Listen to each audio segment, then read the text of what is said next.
I'm Nate Meyer, owner of Valley Oaks Outdoors.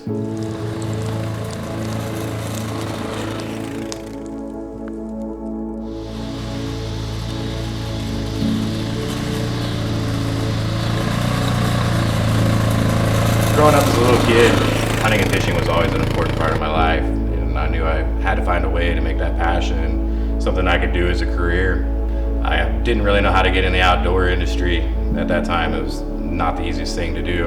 I got a chance to start hunting with Heartland Waterfowl and eventually become a part of the team and traveling across the country and hunting with a bunch of different outfitters and seeing how they ran their operations, and then also too knowing like what we had here at home kind of giving me the confidence to start Valley Oaks back in 2017. I wanted to bring a concept to the market that you just don't really see a lot. Everybody's kind of on the big numbers, big piles, and here we're not going to shoot a bunch of geese, but we're going to shoot a bunch of geese close. Work on them!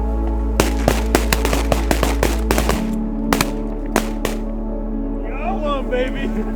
Valley Oaks wouldn't be where it's at today without a few key people that have come into the picture along the way. The first one was a man that I met hunting in North Dakota with Heartland Waterfowl. His name's Cody Beiswinger. Me and Cody just hit it off really well. He hunted similar as I did. He understood geese, and we just talked a bunch. And whenever Valley Oaks kind of came to fruition, I knew I needed a second guy. And with him guiding, I knew his schedule would be flexible enough that he could probably come down. And I asked him if he'd be interested in it, and he didn't hesitate one bit on it. He came down and helped me in the first 2 years. He was a huge part of it going. He put up with me in the morning. Like I said, some mornings I'm not the easiest to get along with. I got a scenario in my head I'm trying to play out, and I'm on a time crunch trying to get everything ready before clients come. And he just always was one step ahead of me, knew what I wanted. And again, with us very similar styles, it just blended very well.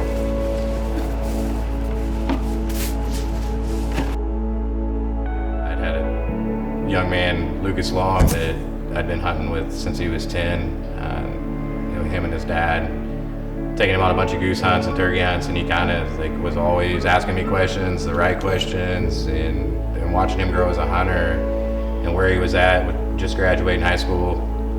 Didn't quite know the career direction he wanted, and his schedule just worked to allow him to come on and help me guide geese in January. And without him, I mean, he's an instrumental part. He's always there, always working hard. He screws around a bunch. Oh my God. What do you expect? He's 19. But he's been a key part of growing this business the last 2 years since Cody's left. And Jaden came along this year. We had taken him goose hunting for the first time last year. No experience at all. I really wasn't looking for another guy, but he just wouldn't leave.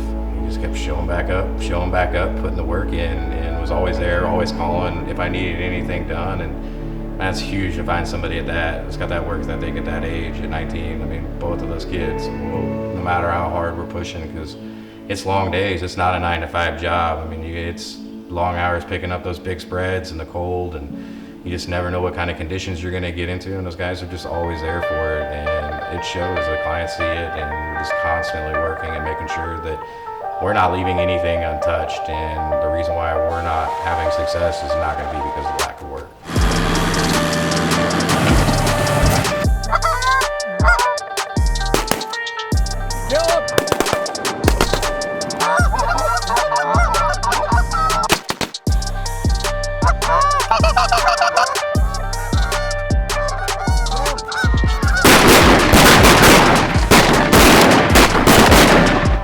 As we grew the goose hunting, I knew I wanted to add another element into the guiding side of the operation. Deer hunting was always a huge part of my life, even before I really got introduced to waterfowling, and I kind of gotten out of it when I really started pursuing and doing the HW stuff.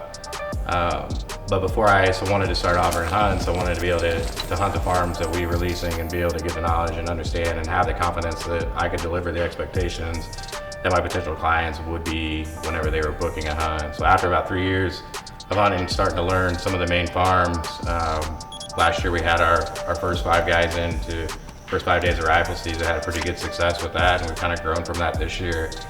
So for us, it never really just stops with the goose hunting. Once goose season is over, I mean, it's right into turkey season, which we kind of just do for fun. And then after that, with a little bit of time off, and then it's straight into food plots, starting to manage, get everything, trail cameras, and start to put the plan together for the next fall. And start brainstorming what we can do different, how we can improve upon the process that we have. Like, to me, it's all about the experience here. I want my people to leave and feel like they're a part of our family when they leave. It's something I'm very passionate about. It's hard with the guiding side of things because I set the bar so high for myself, and again, you're dealing with Mother Nature and wildlife, and it's unpredictable. The only thing I know that I can control is my experience. So here we try to set that above and make sure we're putting forth the most effort we can and not leaving anything untouched, and kind of roll from there. And again, you're dealing with a bird that, you know, animal you have no control over. So it can be defeating at times, and that stress can be high when you've got to put the results down and it's just not going the way that you think it has, or it's gone in the last 10 years. I mean, something's always changing, and you overlook something that you had never seen before, and it's just a constant game plan.